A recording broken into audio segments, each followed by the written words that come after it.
ॐ दक्षिणास्य समारम्भा शङ्कराचार्यमध्यमा अस्मदाचार्यपर्यन्ता स्मर्या गुरुपरम्परा श्रुतिस्मृतिपुराणानाम् आलयं करुणालयं नमामि भगवत्पादं शङ्करं लोकशङ्करं शङ्करं शङ्कराचार्यं केशवं बादरायणं सूत्रभाष्यकृतौ वन्दे भगवन्तौ पुनः पुनः ईश्वरो गुरुरात्मेति मूर्तिभेदविभागिने व्योमवद्व्याप्तदेहाय दक्षिणामूर्तये नमः।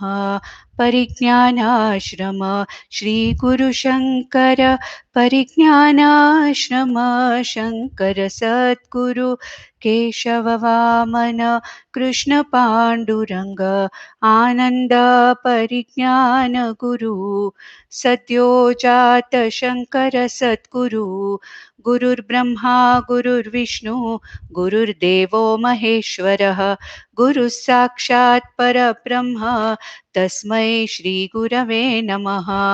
ॐ सहना भवतु सहनौ भुनक्तु सह वीर्यं करवावहै तेजस्विनावधीतमस्तु मा विद्विषावहै। ॐ शान्ति शान्ति शान्तिः। पार्थाय प्रतिबोधितां भगवता नारायणेन स्वयं व्यासेन ग्रथितां पुराणमुनिना मध्ये महाभारतम् अद्वैतामृतवर्षिणीं भगवतीम् अष्टादशाध्यायिनीम् अम्ब त्वामनुसन्दधामि भगवद्गीते भवद्वेषिणीम् यं ब्रह्मा वरुणेन्द्ररुद्रमरुतः सुन्वन्ति दिव्यैस्तवैः वेदैः साङ्गपदक्रमोपनिषदैः गायन्ति यं सामगाः ध्यानावस्थिततत्कतेन मनसा पश्यन्ति यं योगिनः यस्यान्तं न विदुःसुरासुरगणाः देवाय तस्मै नमः। So now Lord Krishna is answering Arjuna's question, the seventh question of Arjuna, where he asked, what happens to a person who dies thinking of Ishvara or having the last thought of Bhagavan or Ishvara? When he dies, what happens? Now, what Bhagavan wants to express here is that now already in the fourth chapter, fifth chapter, and sixth chapter, he has already mentioned that Jivan Mukti or Sadhyo Mukti is ultimately, that should be the goal of every mumukshu. One need not wait to go somewhere else, to go to some other loka and get mukti. Jivan Mukti or getting free here and now itself is actually the purport of all Vedanta, of all the Upanishads. But here, there is a possibility that there may be an Upasaka who is for some reason or the other not able to go to Jnana Yoga. He has been a Karma Yogi and he is now an Upasaka, but not really in Jnana Yoga, and he still hasn't got this Atma, Brahma, Aikyam or Abheda Jnanam. Then, in such a case, for such an Upasaka who has been an Upasaka or a worshipper or a person who thinks of Ishvara all his life, the Upasana yogi, what happens to such a person? Is his Upasana going to go a waste? Or what happens to such an Upasaka? In the Upasakas also, we saw that there are two types. One is a Sakama Upasaka. That means he's thinking of Ishvara only as an Artha Bhakta and an Artharthi Bhakta, as we saw in the chapter number 7. But then a person who wants to know or who wants to connect with Ishvara, who wants to know Ishvara, ultimately that is his goal. Ultimate goal is to know Ishvara, to understand that what is the nature of Ishvara, what is this Brahman. Ultimate goal is to know that. But for some reason, he is not able to go to Jnanam, or there is no Jnana Yoga possible. and an upasaka dies without going to Jnana Yoga, such an upasaka who is a Nishkama upasaka. That means he does not have any limited ends in view for his thinking of Ishvara, but then ultimately, at the time of death also, his constant thought is that of Ishvara. And Krishna said in the sixth verse itself, fifth and sixth verse, that ultimately what is there in your subconscious mind, a very strong thought which is constantly there in the background, that is what actually manifests at the time of death. Now suppose, see, at the time of death or in a comatose state or in a confused state or any of these states, the conscious mind is not capable of working. It cannot direct, it cannot work voluntarily. The conscious mind is incapable of doing its functions consciously. Then what are the thoughts in the mind at that time? Whatever is the strongest thought that is there in the subconscious, that which has all the time been there constantly like a flow behind the conscious mind, that is what is going to manifest at the time of death. Therefore he said that constantly remember me, think of me all the time, so that my thought becomes a continuous, spontaneous, subconscious thought. And at the time of death, when your conscious mind is not able to direct its thoughts, then whatever is the strongest thought in the subconscious mind, that is me, that is my thought, is the one which will be there, and you will be thinking of it involuntarily, spontaneously, and that will definitely, you will reach me, Krishna says. What is that me? We will see later. And Lord Krishna said that a Nishkama Upasaka can use what? He can use a Pratima as an Alambana. What is the meaning of Pratima? A particular name and form. Like, for example, we have so many names and forms as Dhyana Shlokas in most of our stotras and in the Sahasranamas. Now, I can think of Ishvara as any one of these names and forms, so that my mind is logged on to that particular name and form in a particular way. I think of Ishvara, that is okay. That is what is called as the Pratima Alambanam, where I log on. I cannot think of the totality as Ishvara, so I take recourse to connecting myself to a particular name and form. But then that name and form also is a very limited thing, but then it also helps me as an alambanam, or as something to support me in remembering Ishvara at the time of death. And the second thing he told, which I took in the last class, that was Om Ityekaksharam Brahma, the 13th verse. Krishna says that any pratika can also be used. There are some people who cannot think of a particular name and form to connect to Ishvara. And it is said that all our Upanishads, Kathopanishad, Mandukya Upanishad, our Mundaka Upanishad, Kathopanishad, Prashnopanishad, all of them talk about the pratika, which is nothing but Omkara. Omkara is a symbol, it is a monosyllabic symbol, and this symbol Omkara is a name or a vachaka for Brahman.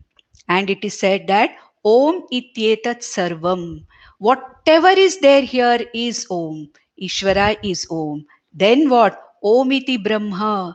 That Brahman, which is the consciousness, is also nothing but Omkara. Therefore, Omkara can represent the Param Brahma or the consciousness, or it can represent even the entire universe, which we call as the Ishvara or the Samashti. This is very clearly and in detail talked about in a Upanishad called Mandukya Upanishad, where Omkara represents both the Saguna Brahman as well as Nirguna Brahman. So here the Upasaka, thinks or remembers this Omkara as the Pratika, as the Alambanam, or as the symbol or the name which represents Ishvara. And all his life he would have done what is called as the Omkara Upasana. Omkara Upasana is also a type of Upasana, which is talked about in the Taittiriya Upanishad, which is talked about in Chandogya Upanishad as what is called as the Udgita Upasana. Udgita, Omkara is also called as the Udgita Upasana. And Omkara Upasana also is given as a Diksha by Gurus to follow this Omkara Upasana, where Omkara is taken as a representation or a representative of that Ishvara or Brahman. And all my life, if I'm thinking of Omkara as Brahman, he says in the 13th verse, Om ityekaksharam Brahma. This Brahma means both consciousness, Nirguna Brahma, as well as Saguna Brahma, which we call as Ishvara. Now, you know, it may be a little difficult at this stage for us to understand. Saguna Brahma means that very consciousness with attributes, with a name and form, which can also be called as Ishvara. And Nirguna Brahma means that consciousness only without any name and form, but only connected to as the Kshetrajna, the Atma, the consciousness, which I see as that which is the ultimate support, ultimate adhishtanam of everything. Each and everything that is there in the Jagat is nothing but that which is within, that which is located in this consciousness called Brahman. So we use these Paryaya Padas, Brahman, Atma, okay, then we use Ishvara. All these are the words which are used, for which he says, Om iti ekaksharam Brahma vyaharan mam anusmaran. That is at the time of death. He has practiced this Omkara Upasana all his life and he dies vyaharan, uttering Omkara. Now you can, have this doubt then. Supposing the person is not able to utter this, Om, he's not able to utter, he's not able to say it verbally, then what? It doesn't matter. As long as it is in the mind, if Omkara has been done as a regular Nishkama Upasana all one's life, that is constantly there like a tambura shruti for a musician, where he doesn't have to think of the shruti, he doesn't have to connect with the shruti of again and again. That becomes a continuous subconscious connection with the shruti which a musician has. Similarly, as Omkara also, the Upasaka has a constant connection, constant remembrance of that Ishvara in the form of this Pratika Omkara. And a person who dies thinking of Omkara or even uttering Omkara, Yaha Prayati Tyajan Deham Sa Yati Paramam Gatim. He attains that Paramam Gatim.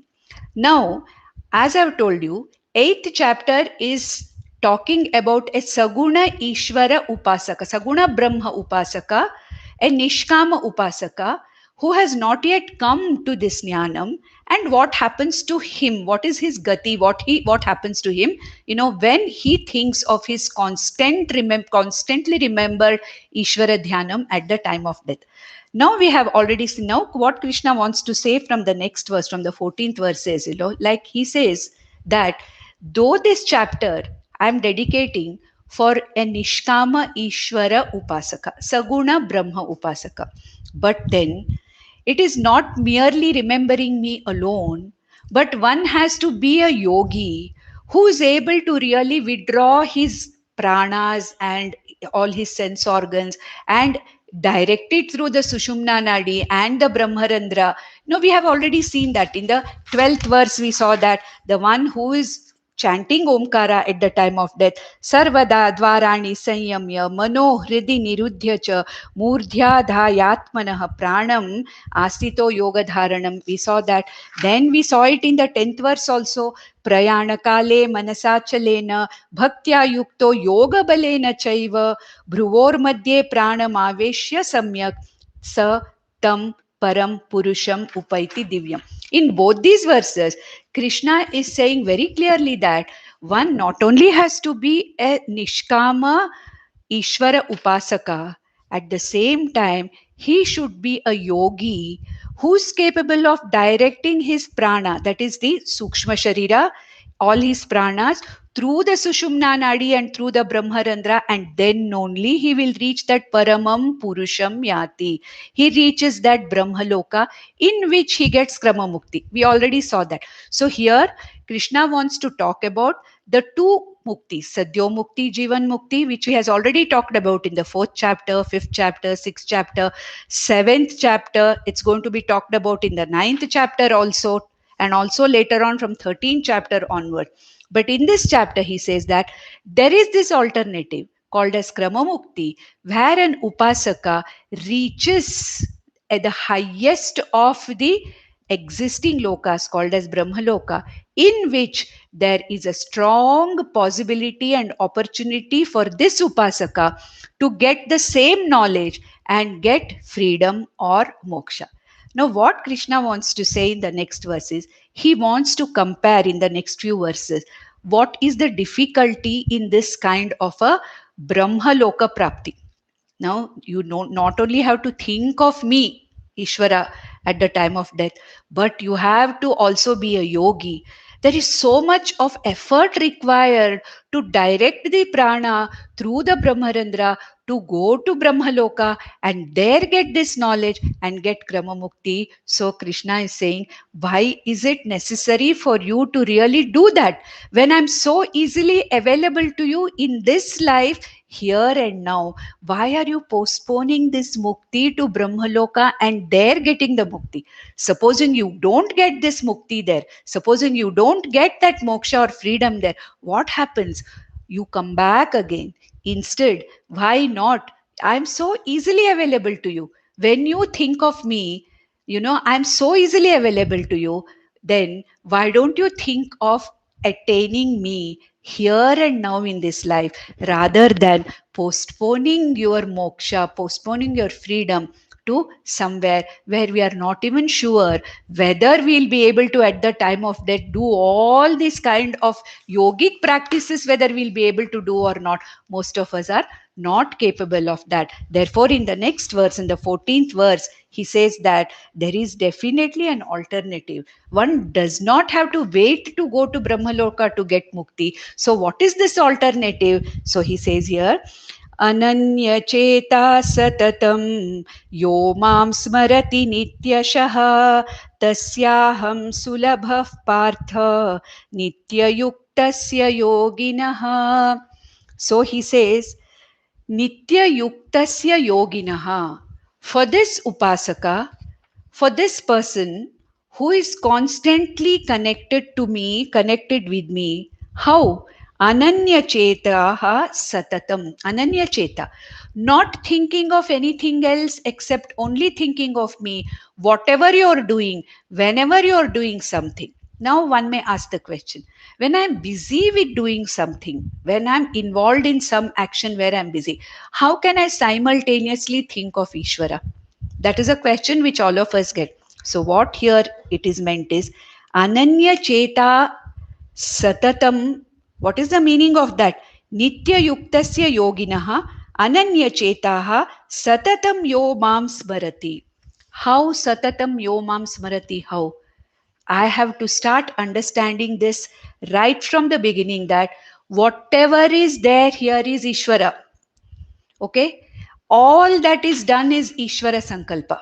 We have already seen that in 3rd chapter, in the 4th chapter, 2nd chapter onwards, Krishna has been talking about this.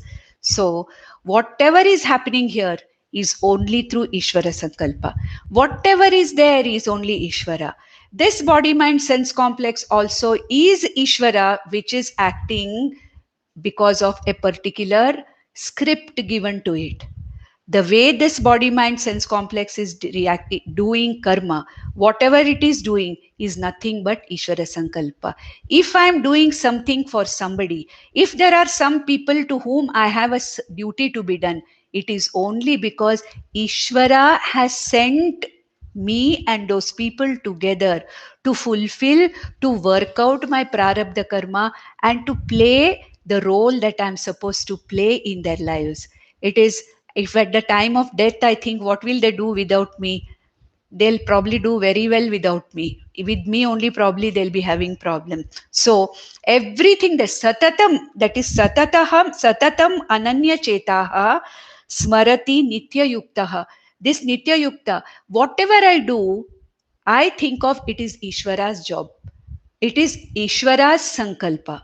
This body mind sense complex is merely playing or doing its duty. To whomever it is doing this duty, whatever karma it is doing, it is for Ishvara. Everything that is there is Ishvara. Every living being that I'm coming across is Ishvara. Every other thing, every object is nothing but manifestation of Ishvara. There is nothing other than Ishvara.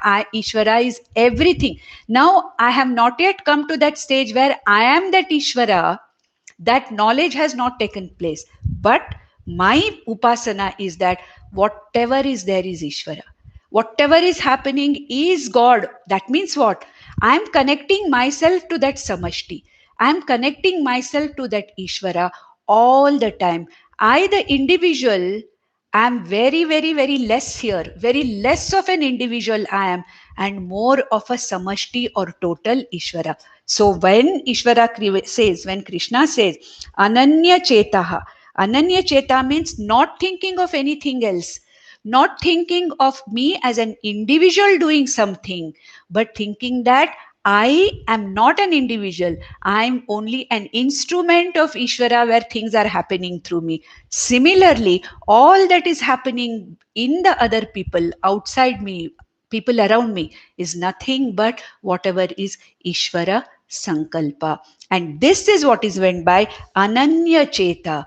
There is nothing else other than Ishvara.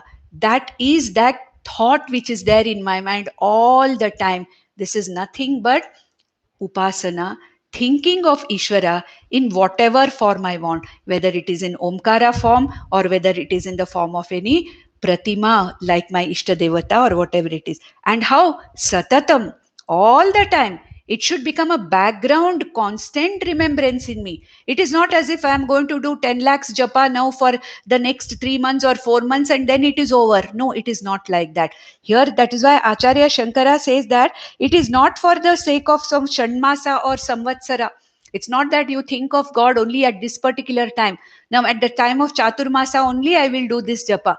I will think of the. No, it is not like that. There, I may increase my japa, I may increase my sadhana, I may increase my upasana. But then, it is meant to make me remember it all the time, all these efforts. Therefore, satatam, all the time, not for a particular period of time.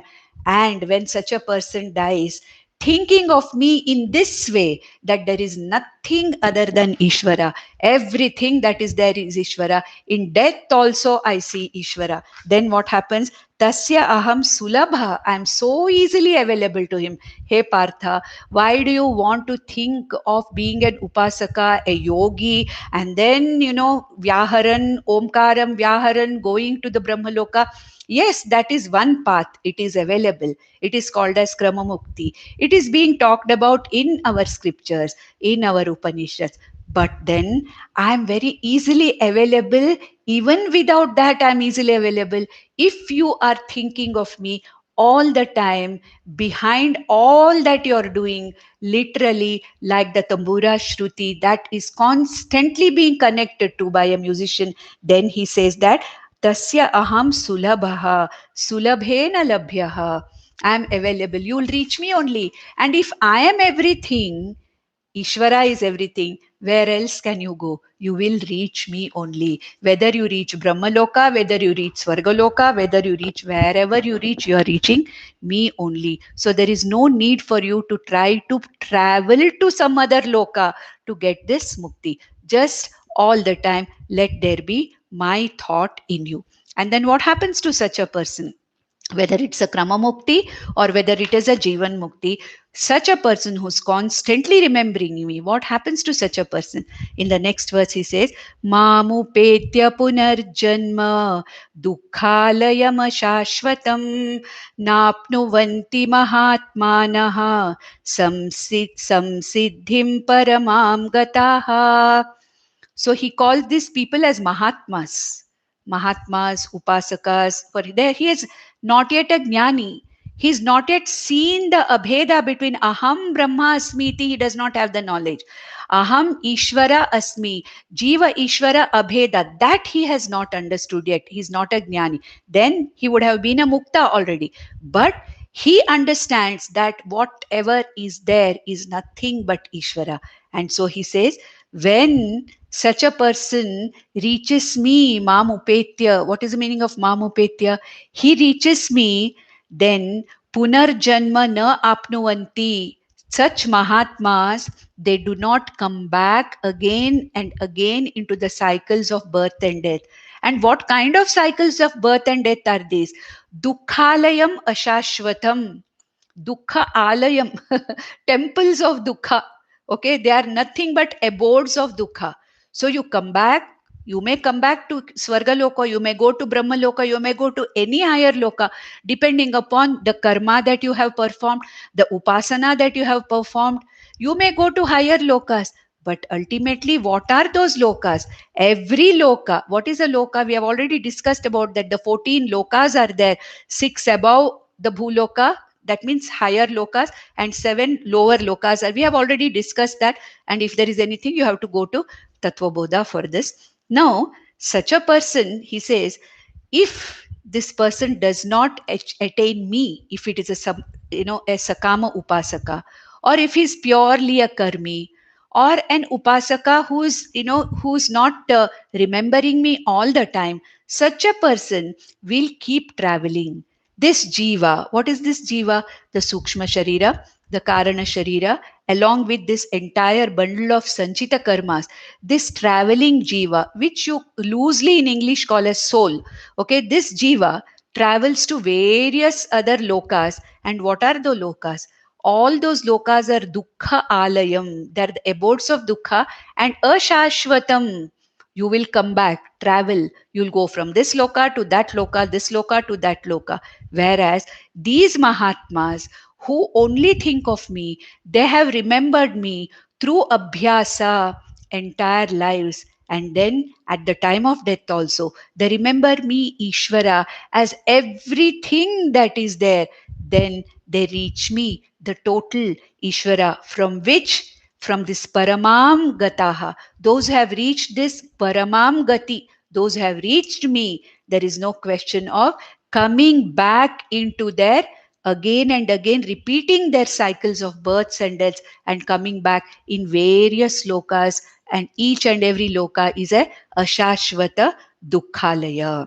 And what about Brahmaloka then? Supposing this upasaka is a yogi also, and he has successfully managed to, like what was talked in the 10th verse and the 12th verse just before this, that he brings all his sense organs, his pranas and mind together into his buddhi in Hridaya Guha, and directs his soul or his jiva through the Sushumna Nadi Bhruvor Madhye, and lets it out through the Brahmasandra and manages to go to Brahmaloka. All right. And there, if he gets this knowledge, which he could have got here only, the same knowledge, Tattvamasi, only will be given there. There, if he does not get this knowledge, then he's going to come back again. Therefore, he says, even Brahmaloka is not a permanent abode. It is also not Shashvatam. You are going to come back again and again into this Ashashvata Loka. So, in the 16th verse, he says, Abrahma Bhuvana Lokaha Punaravartinorjuna Mamupetya tu Kaunteya Punarjanma na vidyate. Arjuna, even a Nishkama Upasaka, a yogi, he goes to Brahmaloka, his traveling jiva reaches Brahmaloka. There is no guarantee that he's going to get this knowledge of jiva, Ishvara, Abheda, and he will definitely come back because all the 14 lokas are recyclable, including Brahmaloka. Starting from Brahmaloka, he says, A Brahma Bhuvana Lokaha. Starting from Brahmaloka to the Patala Loka, all the 14 lokas, Punaravartinaha. They keep coming back again and again and again. Whereas it is only me, Ishvara, it is only me, Brahman mamupetyatu. When you come to me, the total, he Kaunteya, punarjanma na vidyate. There is no chance of your coming back into any loka. You have gone, in the sense, you are not traveling at all. The jiva is once and for all released from coming back again and again into this, traveling. Jiva is no more traveling. There is no more travel for this jiva. Now, what Krishna wants to say in the next few verses is that this Brahmaloka and other lokas, the higher lokas above us, the higher lokas, they are subtler and subtler and subtler lokas. And therefore, what happens is the cosmic time is described by Krishna in in the next few verses. Now, even scientifically, we know that as we go further and further away from the earth into the space, time becomes slower and slower and slower. Okay, the time moves slower and slower. So what is, here, there one day, it may be years here. That is what has been described even in our Vedas earlier. And he takes the highest of these lokas, the Brahmaloka, where Kramamukti is possible. He says that Brahmaloka, the time concept, or the time, the cosmic time, if you take the time in Brahmaloka, the highest, where it is the slowest. Time moves the slowest there. And one day in Brahmaloka, that is who is the Adipati of Brahmaloka? Brahma, Chaturmukha Brahma, or Prajapati, who is the creator of this entire universe. He, or that particular Jiva, it's an exalted Jiva who's supposed to be actually in charge of that Brahmaloka. And it is said that one day in Brahmaloka, or 124 hours of Brahma, or 24 hours in Brahmaloka, is equivalent to millions of years according to our time calculation. Therefore, what Krishna wants to say here, look, Arjuna, you may be successful in going to Brahmaloka. You may be there because one day of in Brahmaloka is millions of years, which is going to tell now. In the calculation is also is going to talk about here. So you may feel that you have completely escaped, but time is relative. Whatever it is, millions of years here, there it is one day. So sometime or the other, if you have not got the ultimate knowledge of Ishvara, Jiva Abheda, even Brahmaloka is only a traveling place for you, and you will come back. Therefore, he said, A Brahma Bhuvana Lokat Punaravartino Arjuna. Why there is this coming back again? Why there is this recycling of all these lokas? What is the time concept in higher lokas? So Krishna is taking the example of what is the time concept in Brahmaloka. And therefore, you may have a long holiday there, millions of years, but then that also recycles and that also ends. So what is this? Let's see what Krishna wants to say here. Sahasra Yuga Paryantam Aharyad Brahmano Viduhu Ratrim Yuga Sahasrantam Tehoratra Vido Janaha. Ahoratra Vido Janaha. That means those who have been the calculators of time in the Vedic periods, those who have calculated time of various slokas in the Vedas. This is all mentioned in the Vedas only. What is that time? He says one day in Brahmaloka, or one day of Prajapati Brahma, Sahasra Yuga Paryantam Ahar Yad Brahmano Viduhu. Okay, in the 24 hours, in the one day of Brahmaloka, the daytime or the 12 hours is equivalent to our earth Sahasra Yugas. Sahasra Yugas means 1000 yugas. Here Yugas means one Chatur Yuga. Okay, now we are now in Kali Yuga. Kali Yuga is supposed to have how many years? 4,32,000 years is supposed to be the duration of Kali Yuga. Previous to that, Dwapara Yuga is double this. Okay, that is 8 lakhs 46,000 years. Then previous was Treta Yuga, which is 3 times Kali Yuga, and the first Krita Yuga is supposed to have the time range of 4 times that of Kali Yuga. So, the 4 yugas, Chatur Yugas, Krita, Treta, Dwapara, and Kali Yuga together is what is called as one Chatur Yuga. And what is the duration of one Chatur Yuga? 4 lakhs 10, 20, 32 into 10. Correct? 1, 2, 3, 4. You go on adding, it becomes 10 times. So the Sahasra, one Chatur Yuga, all the 4 yugas together is 443 lakhs 20,000 years is one Chatur Yuga. And Sahasra such yugas is one daytime, ahar yad brahmano viduhu. The 12 hours daytime is 43 lakhs 20,000 into 1000. That is the time duration of the 12 hours of daytime in Brahmaloka or Prajapati Brahma. Same thing for the night also. Okay, that is one day. And Brahma or Prajapati's tenure is supposed to be 100 years. See, Brahma is also an exalted Padavi, like Vishnu, and their Brahma also, Prajapati Brahma also is not permanent. Prajapati Brahma, that Jiva also at the end of his tenure is only a functionary. Brahma, Vishnu, they're functionaries. They are devatas, no doubt. Long life.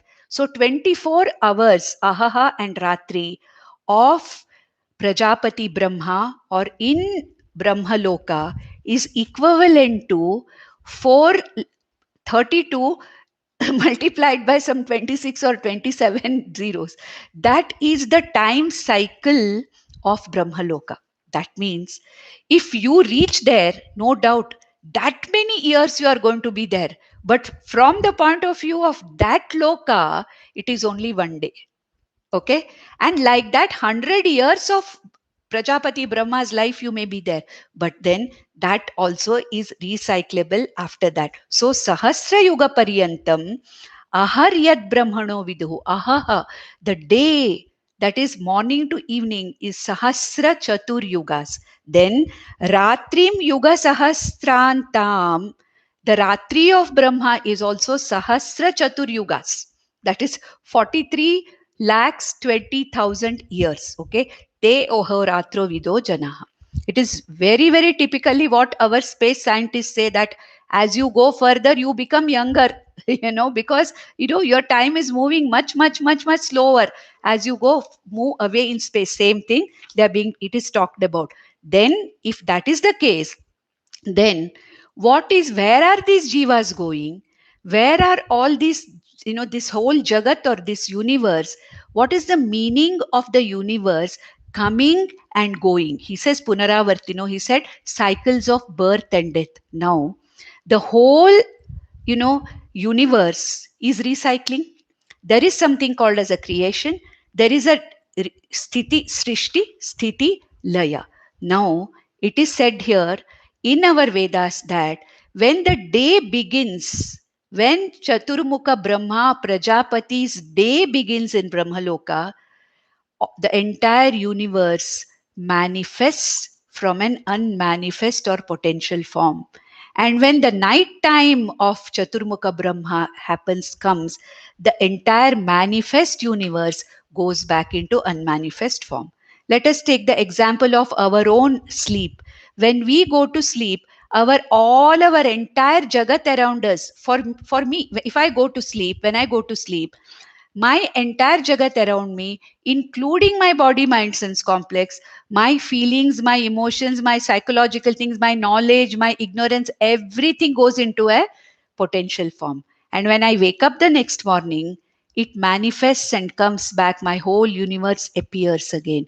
So when the total universe, the totality, the total universe for all the jivas, when it enters into an unmanifest or potential form, it is Ratri for Prajapati Brahma, and it remains in an unmanifest and potential form for 1,000 Chatur Yugas.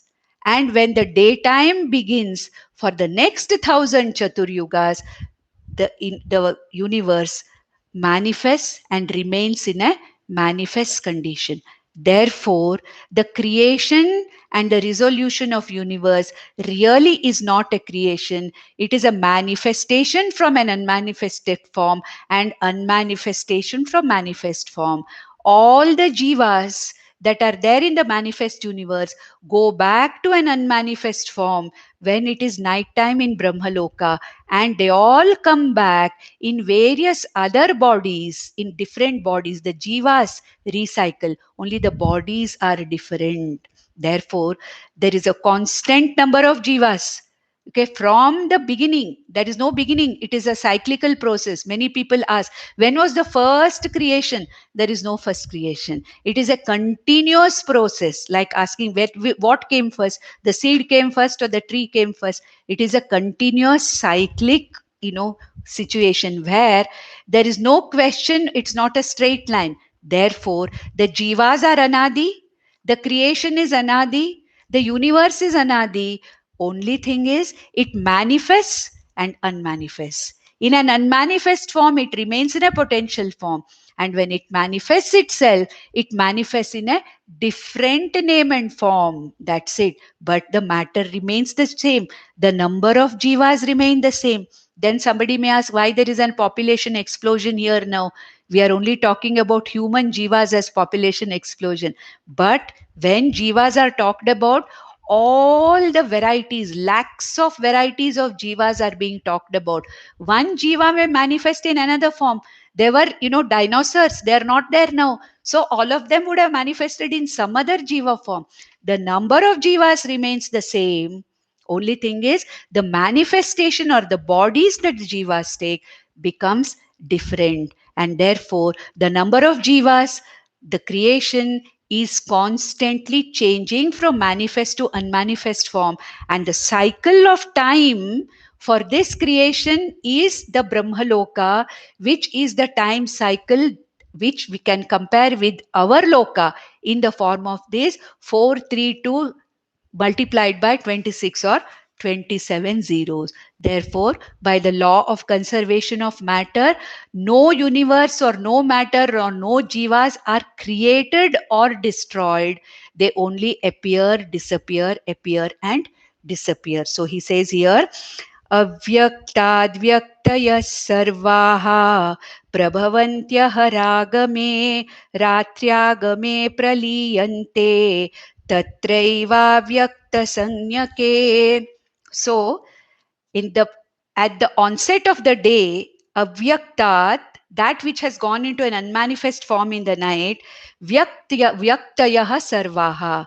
When the day begins in Brahmaloka, when Brahma Prajapati's day begins, the entire universe from unmanifest form, from the potential form, Prabhavanti Aharagame, all the jivas, the entire universe takes, manifests itself, which we call as creation, which we call as srishti, which we call as birth. Even the birth which we say in an individual, it is only the birth of this body.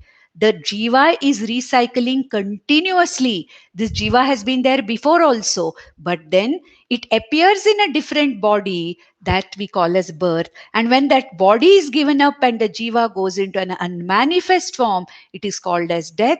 And when that unmanifest or potential jiva takes another body in the next janma, it is called as again a rebirth or a reincarnation or whatever it is. So, avyaktat vyaktayah sarva prabhavanti aharagame. Ahaha agame, when the day begins in Brahmaloka, the entire unmanifest potential jagat comes back, like my world comes back when I wake up from sleep. Ratriagame praliyante. Similarly, when the night after 1,000 Chaturyugas begins in Brahmaloka, then the entire universe goes back into an unmanifest form. Here, Krishna wants to not only talk about the time cycle which varies in different lokas, in different dimensions, but also the relativity of time. You see, time is relative. That's all. It is not a question of more there. Here, it is fast. There, it is slow. It is just relative. Like if you are waiting for somebody, even if that person comes 1 minute or 2 minutes late, we'll say, I was waiting for you for ages. Don't we do that? then when you are waiting, we feel as if the time is not passing at all.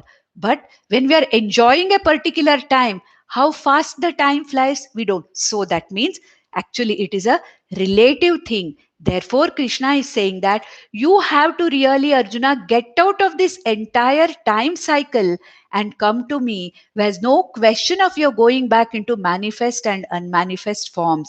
Therefore, you understand that even going to Brahmaloka is not the final solution at all. And therefore, he is describing the relativity of time here. And the same thing is explained in the 19th verse, where Krishna says, Bhutagramasya evayam bhutva bhutva praliyate ratriagame vashah partha prabhavatyah ragame. The same thing is repeated in the next verse where he says, Bhutagramaha means all the jivas, all the bhutas, sa yevayam bhutva bhutva praliyate. Again and again and again, they come back into manifest form, go back into an unmanifest form, come back into a manifest form with a different body, with a different dress, go back to the unmanifest form. So bhutva bhutva, in a continuous unbreakable cycle, they keep coming back again and again and again. And praliyate, go back into an unmanifest form again and again. So really speaking, according to our scripture, there is no creation, there is no dissolution, there is no birth, there is no death.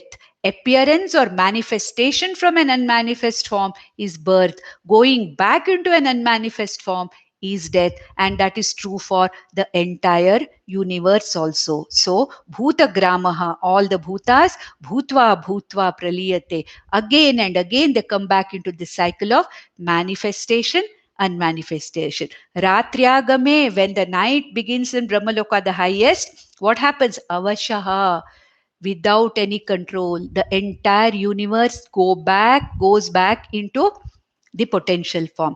When I sleep, it is laya for me. And when I wake up, it is waking up for me. When the entire universe, all the jivas go into an unmanifest form, when the night in Brahmaloka begins, it is called as pralaya. Laya, individual, pralaya, the total going into the unmanifest form is called as the pralaya. So it comes back again and again. So Arjuna, may you understand that there is something else which is beyond this time cycle. Everything that you know of now belongs to time cycle, whether it is in Brahmaloka, whether it's in Patalaloka, wherever it is. The entire universe is limited by time. It may be relative, it may be very long somewhere, very short somewhere, but it is limited by time. Therefore, in this entire 14 lokas, wherever you go, because of the all of them being in the influence of time, being within time and space, they will come back again and again. But Arjuna, there is one thing which is beyond the limitation of time, and that is me, this Brahman and Ishvara. And there is no question of coming back. You are not within the grip of time there. You are with me, the timeless. I, Ishvara, I, Brahman, am timeless. Therefore, though there is a possibility of Krama Mukti, may you not work for that. May you work for reaching me, who am beyond this concept of time and space.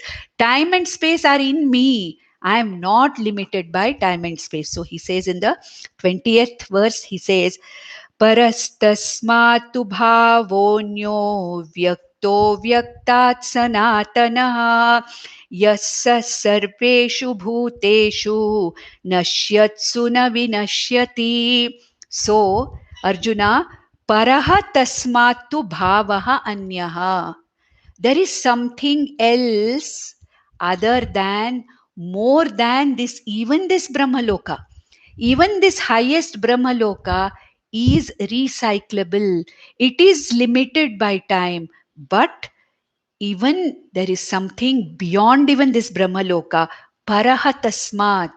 Paraha, other than or greater than other than this, even this highest Brahmaloka, according to the time, the time, the highest limit of time which is given there. The paras tasmatu bhavaha anyaha. There is something else, anyaha. What is there? Avyaktaha avyaktat sanatanaha.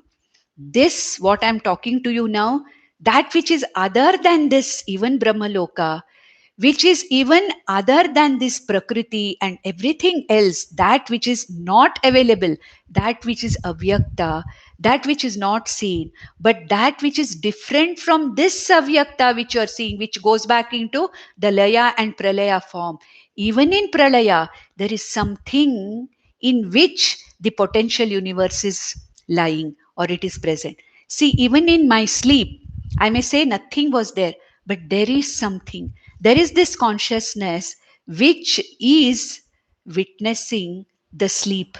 When I wake up, what do I say? I slept peacefully. I was very happy. I didn't know anything. That means what? Even in my sleep, there was this consciousness principle, I, the Atma or Brahman, which was witnessing, the state of sleep. And when I woke up, I was able to even recollect that it was I who went to sleep. I did not know anything in sleep, and now I'm back. The same person is back. What is it that is aware of this also? This is that consciousness which Krishna calls avyaktaha avyaktat sanatanaha.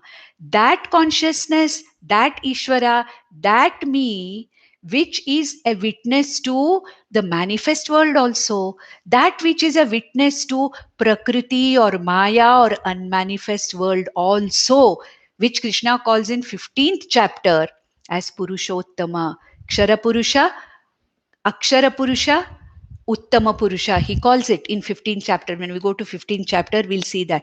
So here he's saying that I, Ishvara or Brahman, is something subtler than and a witness of both the manifest and unmanifest universe.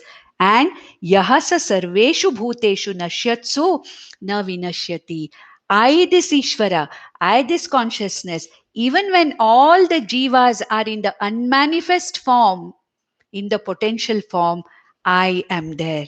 It is in me that the manifest universe exists. It is in me that the unmanifest potential universe in the form of the night of Prajapati Brahma also exists.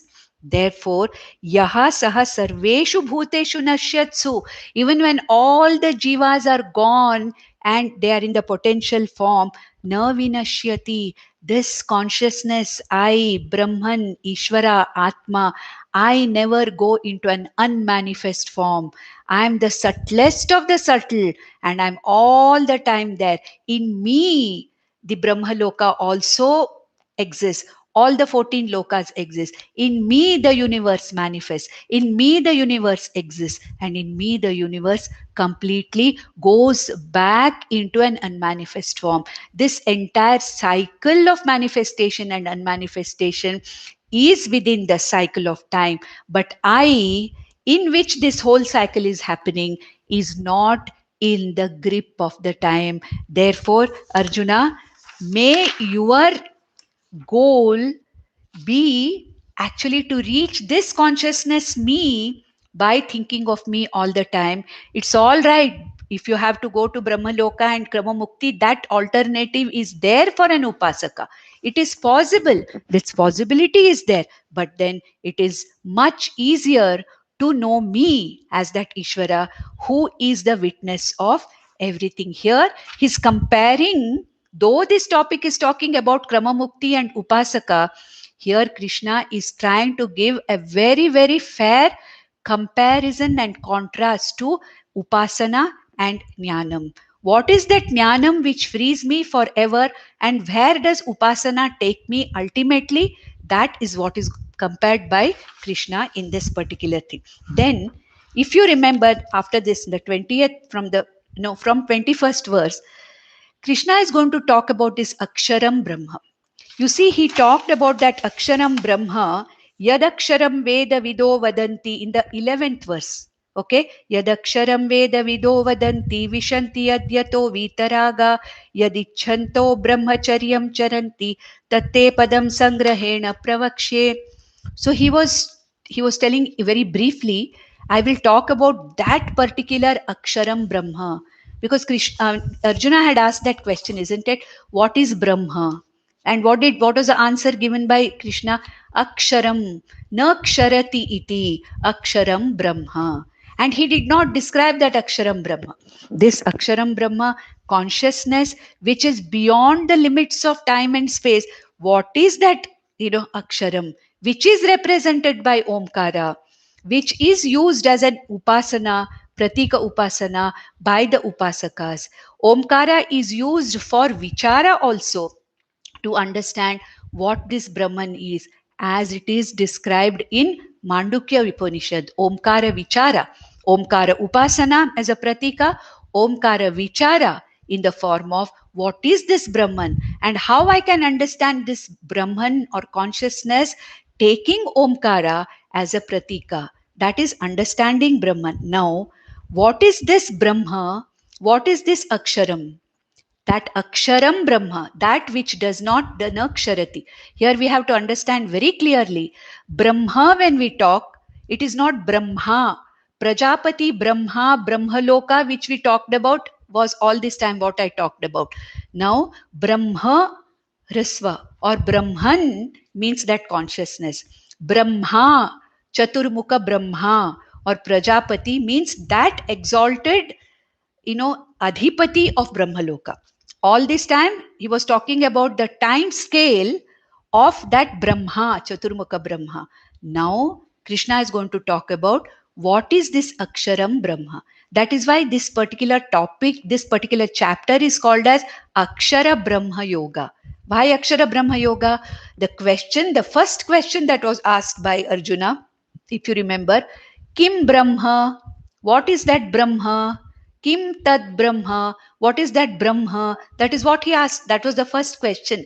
Now he is going to answer the question in the 21st, 22nd, and 23rd verses about what is this Aksharam Brahma and what is that which he has given already the introduction in the 20th verse, saying that it is that consciousness which is the witness of manifest and unmanifest universe, that consciousness which is not under the grip of time and space, that consciousness in which time also, space also, and the entire manifest universe also appears and disappears. So, what is that Aksharam Brahma?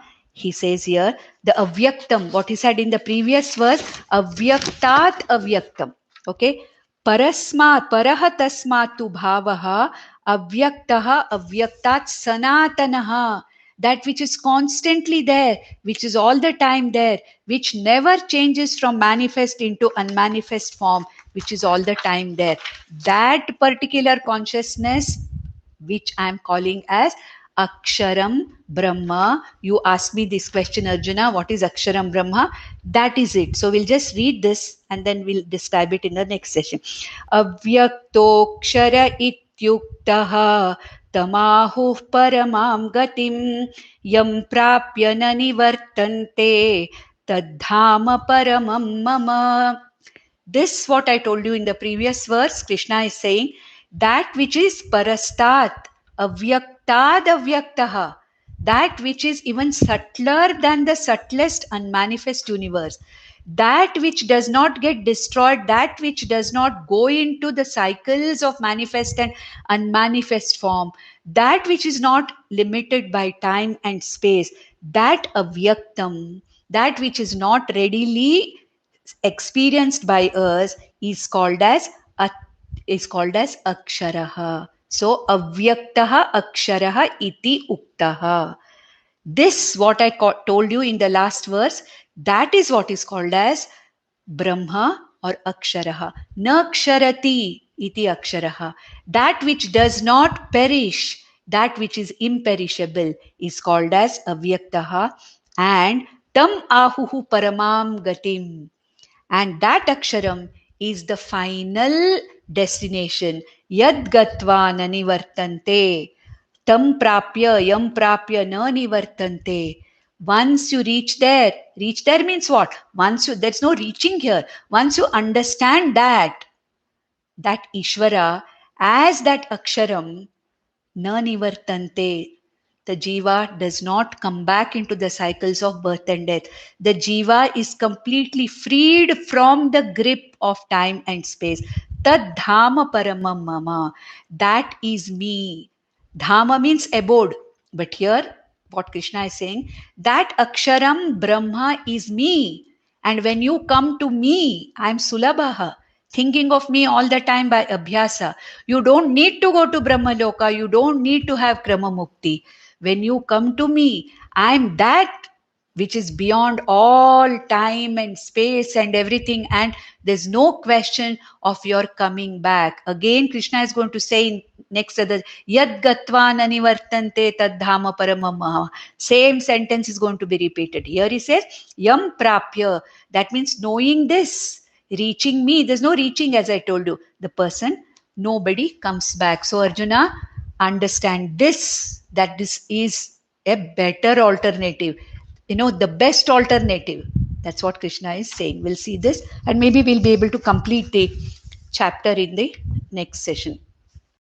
नन्दन्तु sadhaka सर्वे विनश्यन्तु विदूषकाः अवस्था शाम्भवी मेस्तु प्रसन्नोऽस्तु गुरुः सदा सर्वे भवन्तु सुखिनः सर्वे सन्तु निरामयाः सर्वे भद्राणि पश्यन्तु मा कश्चित् दुःखमाप्नुयात् ॐ शान्ति शान्ति शान्तिः ॐ नमो भगवते वासुदेवाय।